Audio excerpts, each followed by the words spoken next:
Boop, boop, be-doo. Boop, boop, be-doo. What up, everybody? Welcome back. Welcome back to the next episode of Don't Do That. Don't Do That. Right here on 16 TV and 16 TV 2. On Wicked Wednesday. Wicked Wednesdays. Yeah. All right, so we are going to get started today, and as you may have already heard, Dun, dun, dun, dun. here in Grand Blanc, Michigan, well, we're in Lansing, Michigan, but here in Michigan, in Grand Blanc, Grand Blanc, I believe. Grand Blanc, Whatever the hell. Grand Blanc, It's, I want to say what, southeast of Flint? Southeast of Flint? Not far from Detroit, which 63 is my miles. hometown. It's 63 miles from Lansing. An Iraq war vet named Thomas Jacob Sanford took his Sanford and Son truck and drove it into the Church of Latter-day Saints. Jesus Christ, Latter-day Saints. He also had 4 IEDs, bless you, 4 IEDs, bless you, of consumer-grade fireworks. Also, they made sure to mention that he had 2 American flags on his truck when he smashed into the church. And one of the last people to talk to him and have a conversation with him said that he said one of the last things he said to them was, Mormons are the Antichrist. 4 people dead, 8 people injured, from ages 6 to 78 years old. And he did this when the church was in service, 10:25 a.m. And I will try not to sound remiss or crass when I say, Jesus. Bless you. Thank you. When I say that he was a registered Republican and a Trump supporter.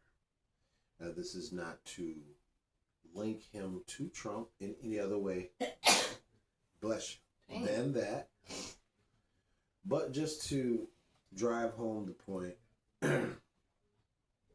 as I told one of the viewers in the comment section, I've gotten to the point where I am no longer blue or red.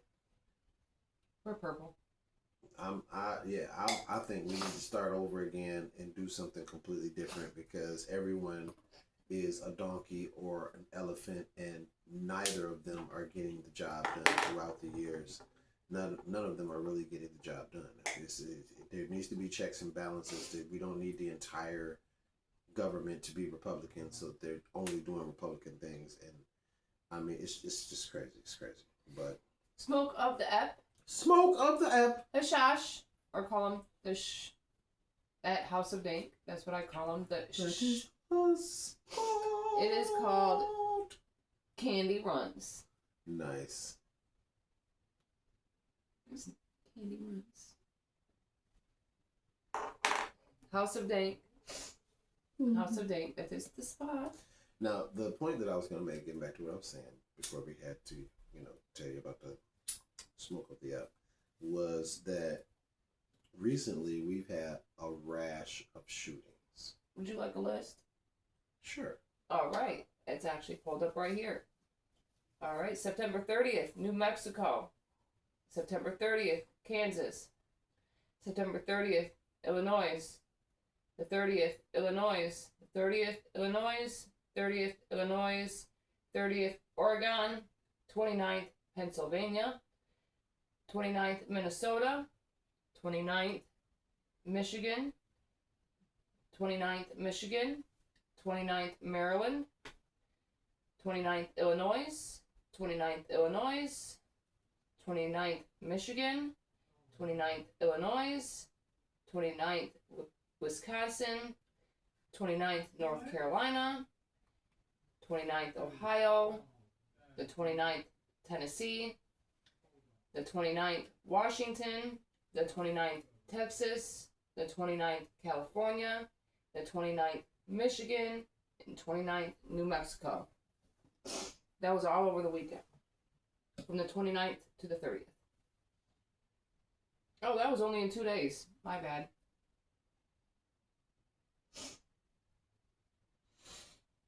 We have, obviously, a major problem. A major problem.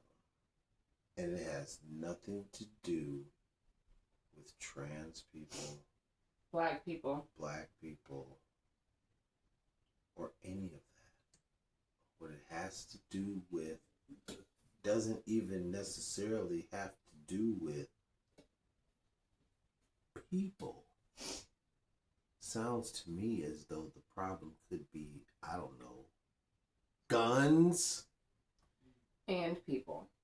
People use the guns, true enough. People use the guns. Because the gun itself is harmless, I have to say that. But it being so easy to get a hold to access assault rifles. When they and this is on both sides. Right, the guy in Grand Blanc, assault rifle. It shouldn't be so easy to get a hold to. Here's a big AR-15. Because what I've noticed too is a lot of them have been our vets. Check on your vets. Check on them. Make sure that they are okay. We spoke on this. Check on your vets for mental health. Multiple times on the show we have spoke on this, and we have said, how many times have we said, everybody? Mental health. The problem is mental health, gun control, the homeless. They don't have any homeless shelters. The mentally ill, they don't have any support. There are no places for them to go as well. This is why all of these people, you got the one girl stabbing the manager at the McDonald's. You got the one guy stabbing 11 people at the Walmart. You got the one guy right now then rammed into, this is all here in Michigan. And you have the young lady and the one black guy with the schizophrenia. The one, the Ukrainian girl. Everybody's like, oh, let's turn it into a race thing. Let's not turn it into a mental health thing because that's not the agenda right now. Exactly.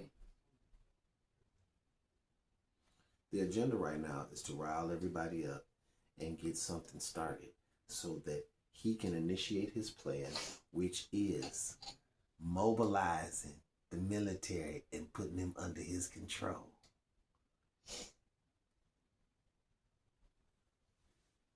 Y'all want that though. Yeah, I have a whole another thing that I'll go into that has nothing to do with this. It's more like I'm kind of like responding to comments.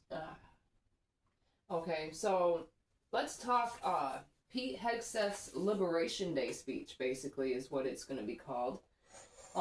Ridiculous. That happened yesterday, as a matter of fact, on to the 30th. A rare gathering of generals and admirals had occurred at Marine Corps Base Quantico on September 30th. Yeah. Pete Hegseth referred to this day as Liberation Day for the U.S. military. Yeah. He described what he had to say as part of the liberations of America's warrior. Yeah, they showed up at his behest. So part of this is just parts of some of the stuff that I had found. Fixing decades of decay, Hegseth aimed to reverse what he called a woke culture that had infected the military. He believes diversity and inclusion policies.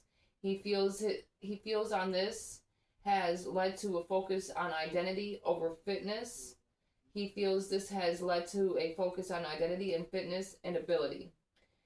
Gender-neutral standards. He has advocated for male-level standards for physical fitness.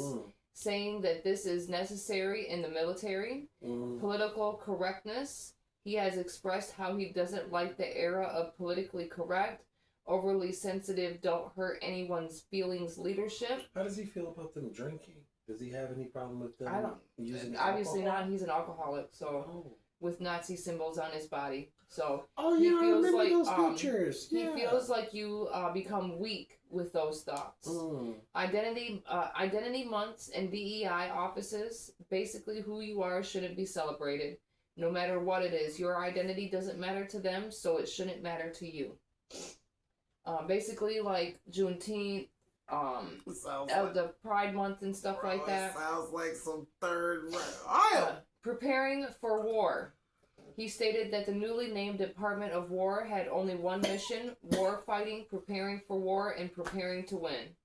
What did it say? Why are we prepared for? Are we going to war? Right, are we going to war? Why are we so? Why you turned the Department of Defense into Department of War? Now you're speaking on war. You didn't call all the generals. What do you need to tell us something? Eliminating DEI initiatives. He announced an end to what he described as woke and ideological garbage. Oh, stop using that word. In the Department of War, explicitly targeting diversity, equity, and inclusion initiatives. No more beardos and fat generals. He emphasized a return to stricter physical and grooming standards. He stated there would be no more beardo and criticizing fat generals and admirals. Highest male standard. He declared that all combat roles would be required to meet the highest male standard for physical fitness. This was directed to our women in uniform. So now, the retired Brig General, Steve Anderson, had some words about Hegseth's speech. He stated, "Have you heard anything that constitutes a change or an announcement or a reason to be addressing the group in the room today? I think that there's probably a lot of general officers sitting there right now muttering to themselves, I traveled 8,000 miles to hear this." I mean, this is essentially a canned speech that really could have been delivered by anybody in almost any time. But I think... You know what they could have did? Not did it at all. Use the phone. That's basically what he said. What the hell? Why you? But I think that there are some clues that he's leaving about refocusing on homeland security and taking away perhaps some of our forward presence in the strength of our alliances overseas. What that really that really concerns me. I mean, that has kept this world safe for 80 years. I mean, the NATO alliance and the alliances that we have in Japan and Korea have kept this world relatively safe for a long time. And for us to come off on that would be a terrible, terrible mistake. And I think that there were probably a couple of clues that he left there to the regard. The other thing that he talked about was changing the culture and, talking about accountability and responsibility. I mean, there's nothing like being lectured to by a reserve major about things like that. I mean, these guys can write books about their service and their sacrifice and the bravery that they have shown. If you talk about accountability, responsibility, he needs to start. Where did I go? He needs to start. He needs to start with himself. Facts. All right. So now, when he's talking about himself, do you guys recently remember leaked stuff about our army? It was called, Signalgate. I remember. Signalgate disaster. Mm-hmm. All right. We shared our classified secrets on an insecure line. Every single person in that room knows that they would have been fired had they done the same thing. That was Obama. That was Obama. That was Comey. That was Obama. And he says these are very bad men. Very bad. So we're not going to lock up Hegseth, but we're going after Obama. We're going after Comey. So, I mean, this is really a sad moment in our history. I think that the speech in what's going on right now is probably going to turn into a political rally for President Trump. But it's really all about trying to get the military to know them and their will. I wasn't trying And to turn unfortunately, I think we're going to see a lot of that for the next hour or so. So basically, that general said he's making a big mistake. And you're trying to gut the military. All right, people already think they already laugh at us to begin with. Laugh at him. All right, really laugh at us now because he's our leader. Yeah, but you gut the military and you take the people that we do have away. It's part of the. You're a complete idiot. It's part of the plan.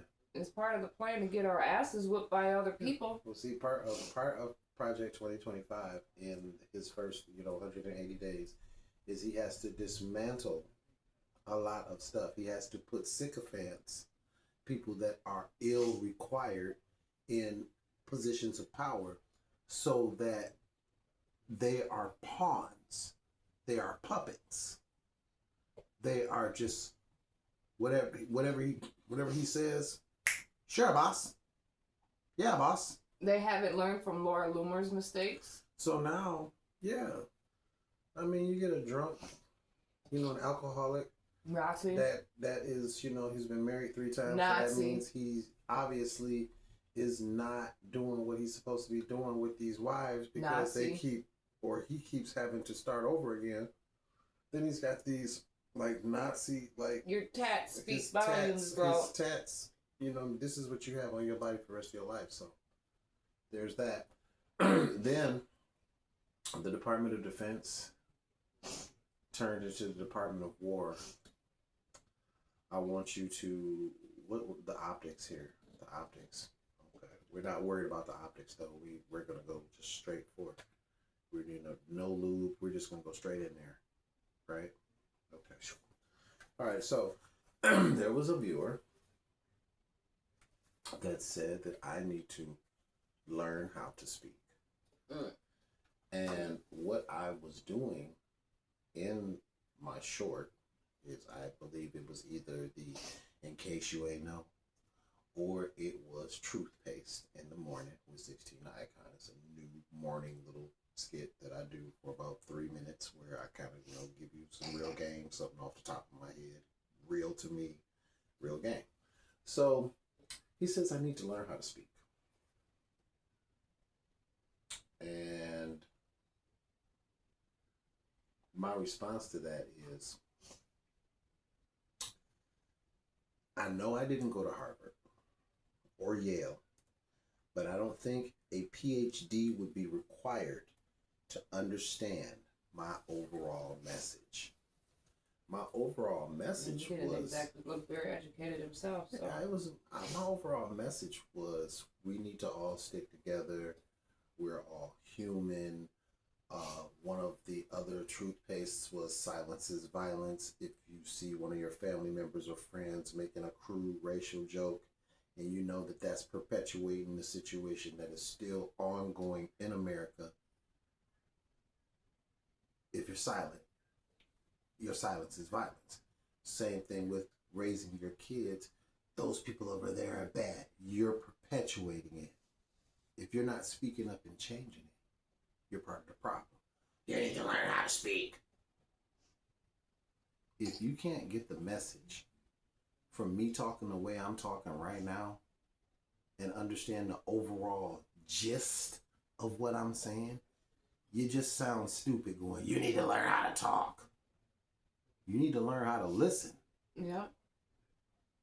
Okay.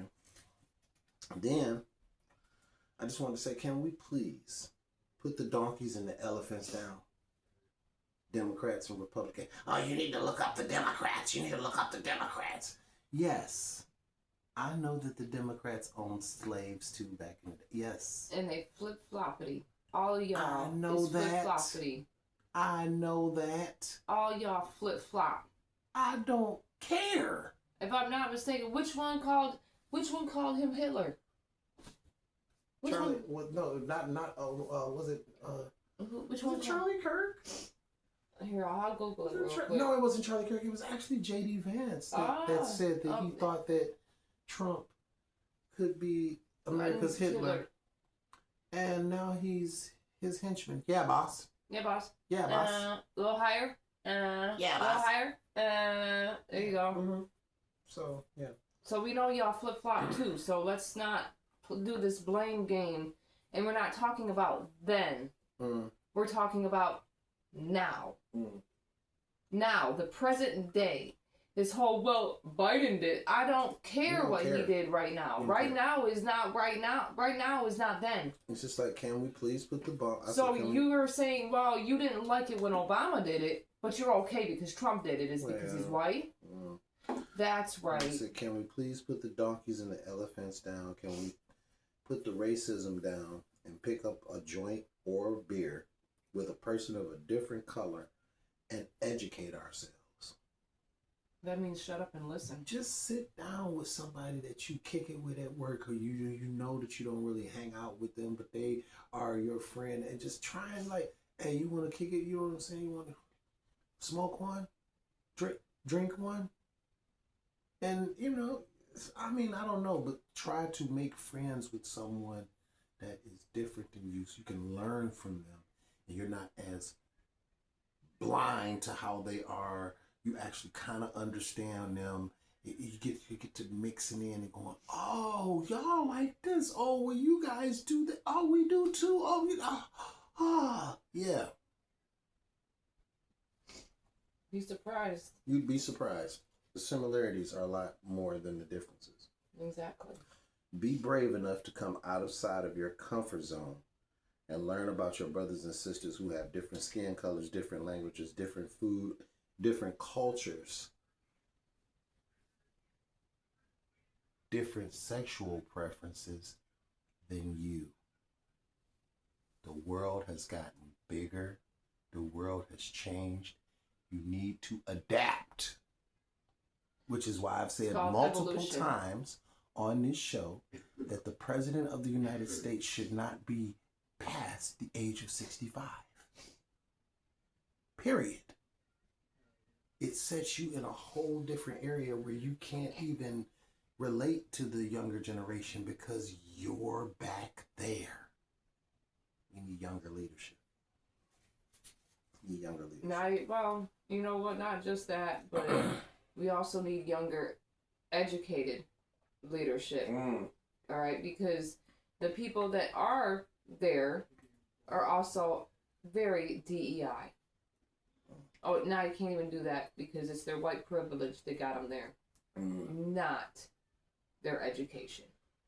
That's the thing about the DEI thing too. Except for Hegseth Patel, I don't know where the hell he came from. Well, my thing is with the DEI and the whole how, like I said on one of the shorts, is the perversion of the meaning of the word Christian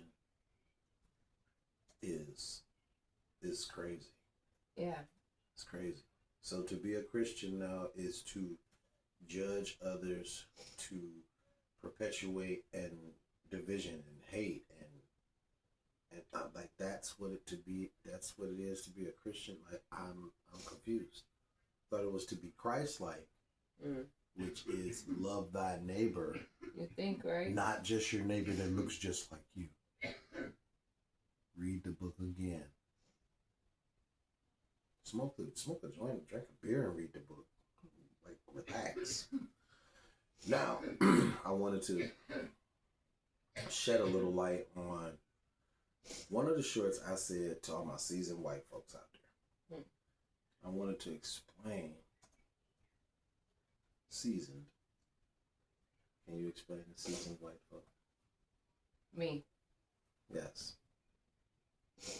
People who get it. People who get it. Okay, perfect example.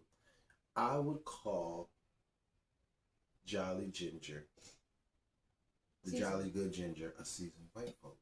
One of my seasoned brothers. Definitely. Paul Lance. I mentioned him before. He reminds me of my buddy Pete. My buddy Pete that I know from my job. He reminds me a lot of my buddy Pete. Shout outs also go to Goddess Mia, because she was the first person I heard use seasoned, and we adopted that word. So shout out to Goddess Mia. Shout out to Dr. Rashad Ritchie, indisputable. This guy is amazing. The show's amazing. You need to check that out. And shout out to Mother Jones. I don't know the young man that actually does a lot of the stuff, but Mother Jones on this platform. Good content. Good content. Yeah. Oh, and the last thing. You forgot Amazing Lucas. Oh! Ooh, my goodness. Definitely check out Amazing Lucas. That's crazy. You know what? I forgot that just so I could save the best for last. How about that? Amazing Lucas. Be amazing. If it wasn't for your wife. Yeah. She caught me. See how that goes? When I fall, she catches me. That's what's supposed to happen. Seasoned. Last but not least, Team Onslaught 517.com. Excuse me. Drinking pop smoke. Team Onslaught 517.com. Moko Geki fashions. We got coffee cups, bikinis, t-shirts, teddy bears. And you can listen to some music. That part. Watch videos. That part. Purchase the album. Team Onslaught. Yeah. And that's it for me. You got anything else, Pat? No. Cash App Patel's family are immigrants. So if he says They anything out of he fled order. to Uganda. They fled to Uganda in the 1970s to escape Idi Amin's regime. Oh, those are very bad people. While his mother also grew up in East Africa. It's so bad that we want to make His sure father, to take care of them. And he is 45 years old. If you're not a good boy. He's 45 years old. You know, those bad people, they could do some... He needs to wear glasses. Very bad stuff, you know. He'd get his eyes together. We want your mother to be safe. We want her to be very safe. So we want you to be a good boy. Do as you're told. Do as you're told, and everything will be fine. You revoke your mother's status. I can't do it as good as Godfrey, man. Yeah, man. But all right. Well, yeah, that's it. Actually, I was just looking that up, basically. Just a random thought. Well, this has been another episode of Don't Do That. Right here on Wicked Wednesdays. On 16 TV. And until 16 next time. 16 TV too. 1 and 2. And until next time. Don't forget to like, comment, share, subscribe, and get notified for each and every time we drop new content. See y'all later. Peaces.